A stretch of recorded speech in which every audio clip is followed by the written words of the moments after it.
الحمد لله الحمد لله رب العالمين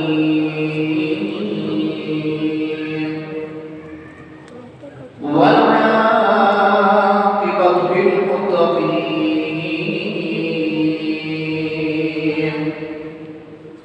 والصلاة والسلام على سيد الأنبياء والمرسلين وعلى آله وأصحابه وأهل بيته أجمعين أما بعد فأعوذ بالله من الشيطان الرجيم بسم الله الرحمن الرحيم وسيجنبها الأتقى الذي يؤتي ماله يتزكى وما لأحد عنده من نعمة تجزى إلا ابتغاء وجه ربه الأعلى ولسوف يرضى صدق الله مولانا العظيم وصدق رسوله النبي الكريم الأمين مولاي صل وسلم دائما أبدا على حبيبك خير الخلق كلهم يا رب بالمصطفى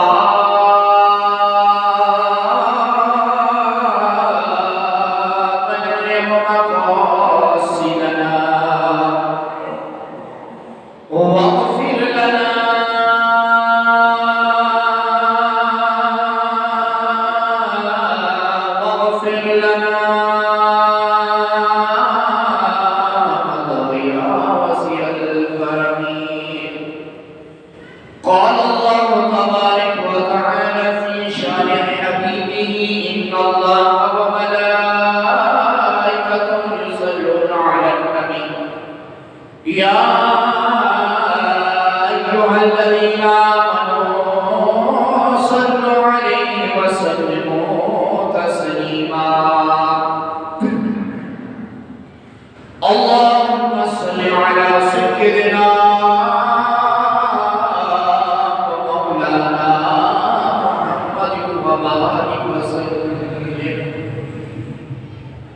حمد و ثنا کے بعد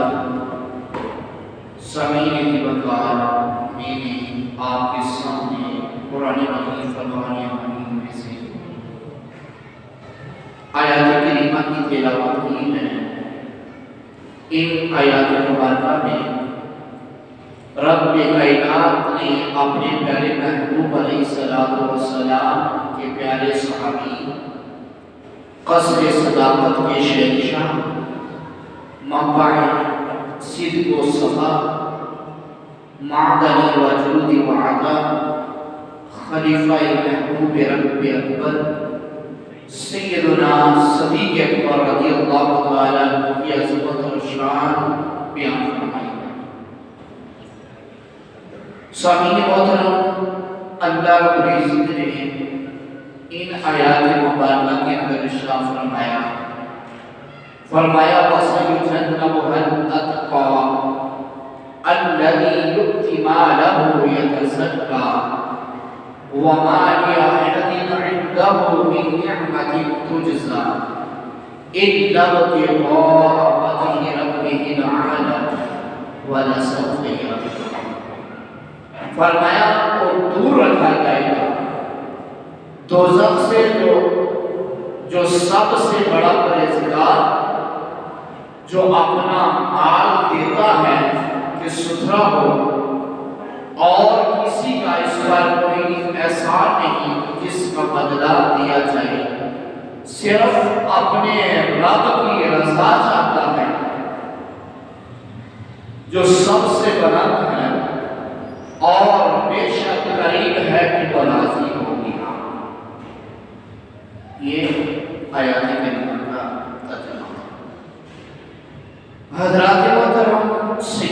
صدیق اکبر رضی اللہ تعالیٰ عنہ نے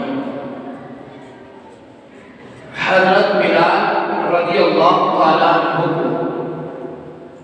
جو بہت گراں قیمت میں خرید کر آزاد فرمایا، کفار کو اس چیز پر حیرت ہوئی اور انہوں نے کہا کہ صدیق اکبر رضی اللہ تعالیٰ عنہ نے ایسا کیوں کیا؟ اس پر انہیں تعجب ہوا اور انہوں نے یہ سوچا، یہ سمجھا کہ شاید بلال کا اس پر کوئی احسان ہوگا جو انہوں نے اتنی گراں قیمت پر خریدا اور آزاد کر دیا۔ تو اللہ رب العزت نے ان کے شک اور شبہ کو دور کرنے کے لیے یہ آیات کریمہ نازل فرمائی اور ظاہر فرما دیا کہ حضرت صدیق اکبر رضی اللہ تعالیٰ عنہ کا یہ کام، یہ عمل صرف اللہ تعالیٰ کی رضا کے لیے تھا، کسی کے احسان کا بدلہ نہیں، اور نہ ہی ان پر کوئی بلال رضی اللہ تعالیٰ عنہ کا احسان ہے۔ آپ نے بہت سے لوگوں کو جو غلامی کی زندگی بسر کر رہے تھے خرید کر آزاد کروا۔ بزرگوں دوستوں، سیدنا صدیق اکبر رضی اللہ تعالیٰ عنہ کی ذات مقدسہ کسی تعارف میں محتاج نہیں کہ کون کلمہ گو ہے جو آپ کی شخصیت اور مرتبہ سے آشنا ہے، کیونکہ فران کی چوٹیوں سے جب آفتاب اسلام بلند ہوا، معلم انسانیت نبی کائنات حضرت محمد مصطفیٰ صلی اللہ علیہ وآلہ وسلم نے جب دعوت اسلام کی تو سب سے پہلے جس قلب مقدس اور معطر نے انوار ایمانی کو اپنے اندر جذب فرمایا، اپنے دل کو اسلام کی نورانی دعوت کا نشیمن بنایا، وہ سیدنا صدیق اکبر رضی اللہ تعالیٰ عنہ کی ذات اقدس ہے کہ آپ نے سب سے پہلے اسلام لایا اور اس قلب مطاہر کے جذبات حسنہ تھے، اور انہیں جذبات حسنہ سے مظہر و مقدس عمل و کردار ہے جو سیدنا صدیق اکبر رضی اللہ تعالیٰ عنہ کا ہے، اور انہوں نے امام الانبیاء کی مدح صحیح میں سیدنا صلی اللہ علیہ وسلم نے اپنے فضائل بیان فرمائے، جنہوں نے ابو بکر صدیق رضی اللہ تعالیٰ عنہ کو انبیاء کرام کے سوا ساری دنیا سے برتر اور ممتاز بنایا، جس نے نبی پاک صلی اللہ علیہ وسلم فرمایا کہ آپ کو بلند مقام حضور کریم صلی اللہ علیہ وسلم کے صحابی ہیں جنہوں نے سب سے پہلے کلمہ پڑھا، خدا کی وحدانیت اور نبی کریم صلی اللہ علیہ وسلم کی رسالت کا اقرار فرمایا۔ یہ فرمایا کہ وہ کون؟ صدیق اکبر رضی اللہ تعالیٰ عنہ۔ فرمایا کہ جن کی والد، جن کا بیٹا اور جن کا پوتا امام الانبیاء کی صحابیت سے شرف سے مشرف ہوئے، یعنی آپ کے والد ماجد بھی صحابی ہوئے، آپ کے بیٹے اور آپ کے پوتے نے بھی نبی پاک صلی اللہ علیہ وسلم کو ایمان کی دولت کے ساتھ آپ کا دیدار فرمایا، آپ صحابی بنے۔ فرمایا کون؟ صدیق اکبر رضی اللہ تعالیٰ عنہ۔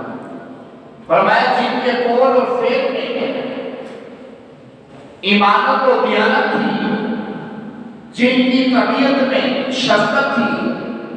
جن کے قلب میں منور میں روحانیت تھی اور جس کی دعا میں قبولیت تھی۔ فرمایا جس کے کردار میں رفعت تھی، جس کے افعال اور اقوال میں رسول اللہ صلی اللہ علیہ وسلم سے مطابقت تھی،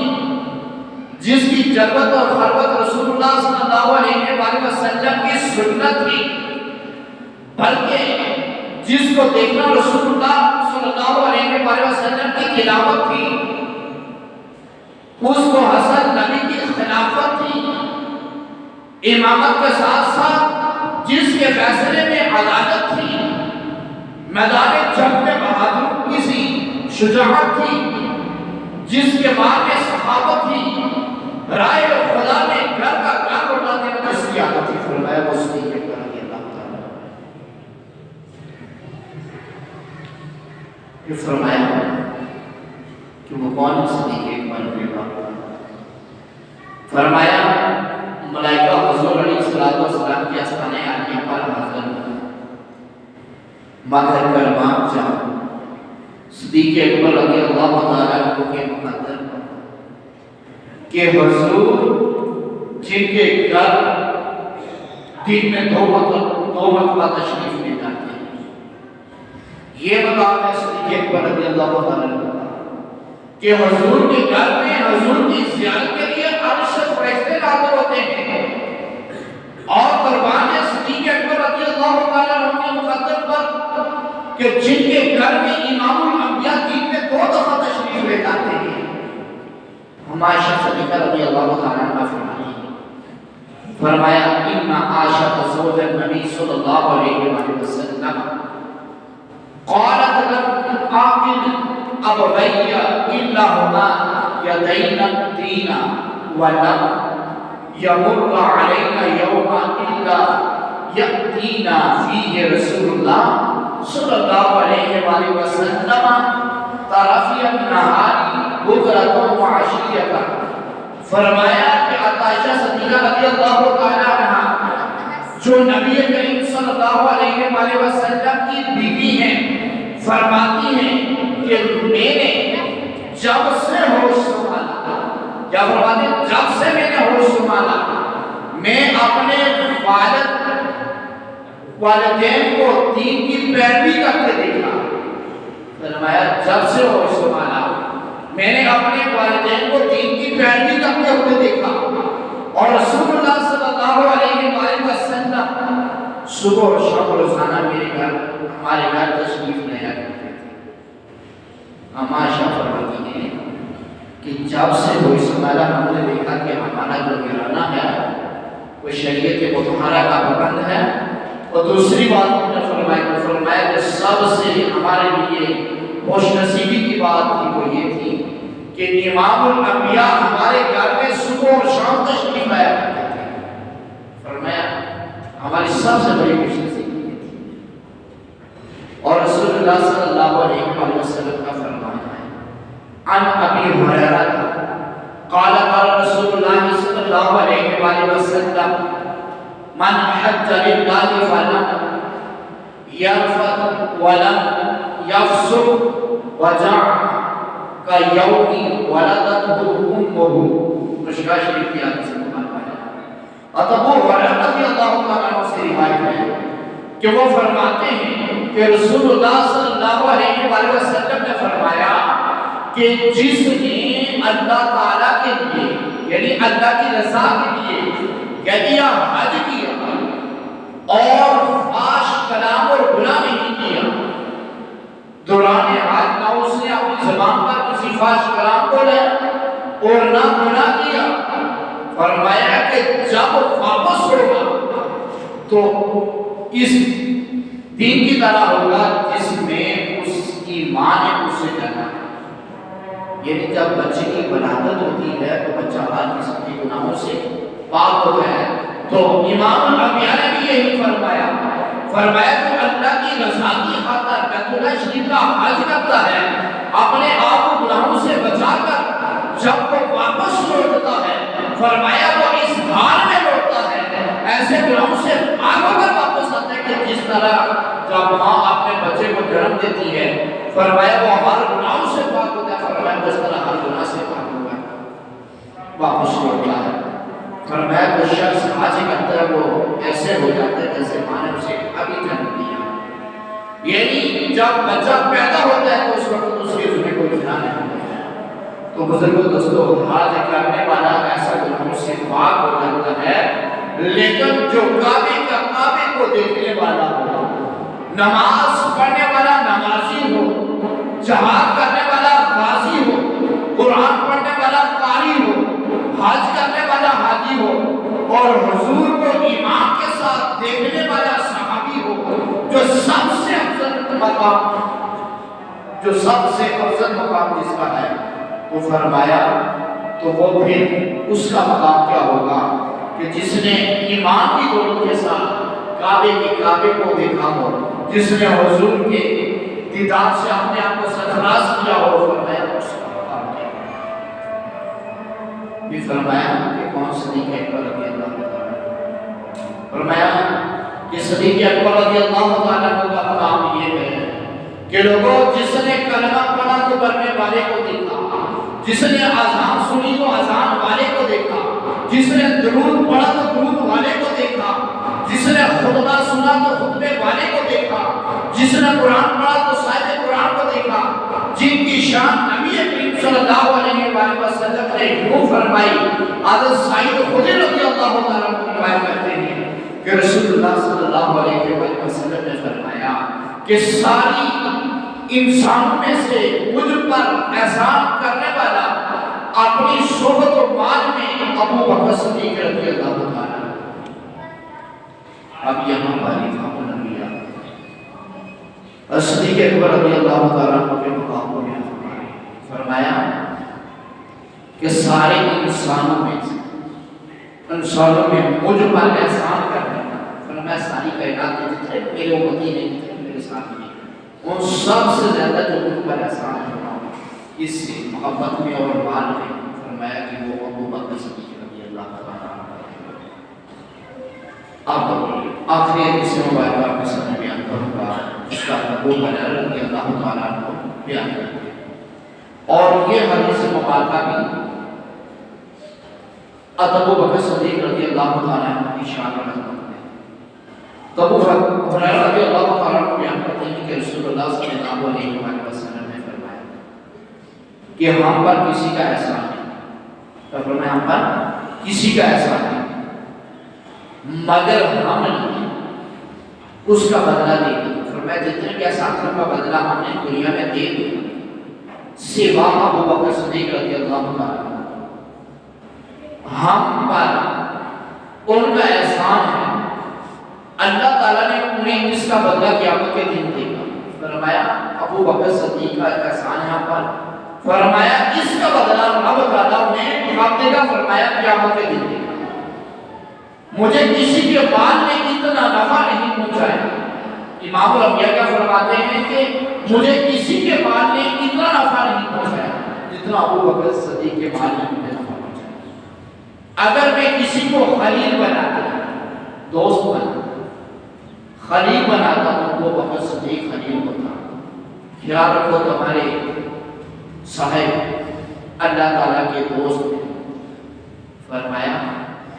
کہ لوگوں اگر میں کسی کو خلیل بناتا تو ابو بکر صدیق کو میں اپنا خلیل بناتا۔ اور عمرو بن عاص رضی اللہ تعالیٰ عنہ نے بارگاہ نبی کا سنا میں عرض کی کہ یا رسول اللہ فداک بقومی، یا رسول اللہ ہمارے ماں باپ آپ پر قربان ہو جائیں،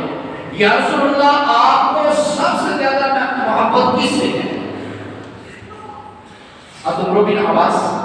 فرماتے ہیں کہ میں نے عرض کی یا رسول اللہ آپ سب سے زیادہ محبت کس سے کرتے ہیں؟ تو سید عالم صلی اللہ علیہ وسلم نے فرمایا عائشہ رضی اللہ تعالیٰ عنہا سے۔ عرض کیا حضور مردوں میں سے کس سے زیادہ محبت کرتے ہیں؟ تو آپ نے بڑی پیاری اور لطیف بات ارشاد فرمائی، فرمایا ابوہا، اس کے باپ یعنی سیدنا صدیق اکبر رضی اللہ تعالیٰ عنہ سے محبت کرتا ہوں۔ بخاری شریف کی حدیث مبارکہ ہے امام الانبیاء نے فرمایا عورتوں میں سب سے زیادہ محبت میں اما عائشہ صدیقہ رضی اللہ تعالیٰ عنہ سے کرتا ہوں اور مردوں میں سب سے زیادہ محبت صدیق اکبر رضی اللہ تعالیٰ عنہ سے کرتا ہوں۔ تو جس سے تاجدار انبیاء محبت کرے اس کا مقام اور مرتبہ کیا ہوگا، اور جس سے عرش کا رب محبت کرے اس کا مقام اور مرتبہ کیا ہوگا۔ تو بزرگوں دوستو، اللہ رب العزت نے صدیق اکبر رضی اللہ تعالیٰ عنہ کو بڑا اعلیٰ اور عرفہ مقام ارشاد فرمایا۔ فرمایا لوگوں صدیق اکبر سے محبت کرو۔ امام الانبیاء نے فرمایا کہ مجھے جتنا نفع ابو بکر کے مال نے دیا اتنا نفع کسی اور کے مال نے دیا۔ پھر ساتھ یہ بھی فرمایا میں نے ہر ایک احسان کا بدلہ دے دیا سوا ابو بکر صدیق۔ فرمایا رب تعالیٰ قیامت کے دن ابو بکر صدیق کو جو دین اسلام کی سربلندی کے لیے انہوں نے احسان کیا، فرمایا رب تعالیٰ قیامت کے دن انہیں اس کا بدلہ عطا فرمائے گا۔ تو بزرگوں دوستو، انشاءاللہ آگے آئندہ آنے والے جمعے میں ہم بیان کریں کہ صدیق اکبر رضی اللہ تعالیٰ عنہ نے دین اسلام کی سربلندی کے لیے کس محبت کے ساتھ آپ نے اپنا مال خرچ کیا، اور امام الانبیاء کے ساتھ آپ نے کس طرح محبت کا رشتہ قائم رکھا، اور امام الانبیاء آپ سے کس طرح محبت کیا کرتے تھے۔ تو انشاءاللہ اس پر گفتگو ہوگی۔ دعا ہے اللہ رب العزت کی بارگاہ اقدس سے کہ اللہ پاک ہم سب کو شریعت مطہرہ کا پابند بنائے، اللہ پاک ہم سب کو خلفائے راشدین کے ساتھ محبت کرنے والا بنائے، اللہ رب العزت ہر صحابی رسول سے ہمارا تعلق اور واسطہ ہمیں جوڑنے کی توفیق عطا فرمائے، اور ہر صحابی رسول کے نقش قدم پر چلنے کی توفیق عطا فرمائے۔